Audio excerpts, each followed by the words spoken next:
Terrorist activity అనేదండి ఇదివరకు మనకు terrorist activities disruptive act అని ఒక స్పెషల్ ప్రొవిజన్ ఉండేది. ఏది స్పెషల్ ప్రొవిజన్ కాదు, స్పెషల్ యాక్ట్ ఉండేది, లెజిస్లేషన్.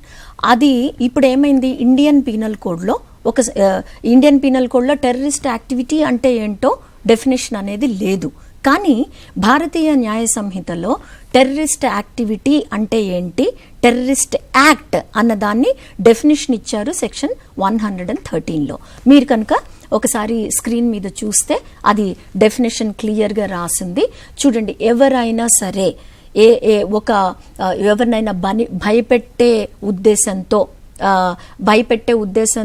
ఏది స్టేట్ యొక్క యూనిటీని, ఇంటిగ్రిటీని,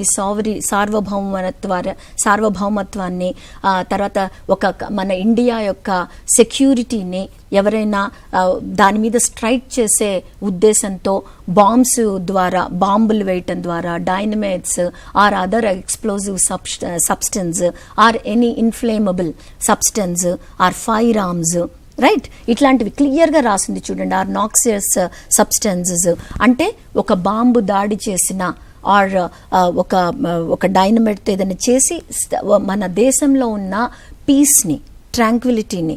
అండ్ ఇప్పుడు ముంబైలో తాజ్ హోటల్ మీద దాడులు, రైట్, ఇట్లాంటివి జరగటం వల్ల ఏమవుతుందంటే శాంతి భద్రతలకు విఘాతం కలుగుతుంది. ఎవరైనా ఇట్లాంటి యాక్టివిటీస్ ద్వారా శాంతి భద్రతలకు కనుక విఘాతం కలిగిస్తే దానిని టెర్రరిస్ట్ యాక్ట్ అంటాము అని సెక్షన్ 113లో మీకు, అంటే it could be by using anything అండి.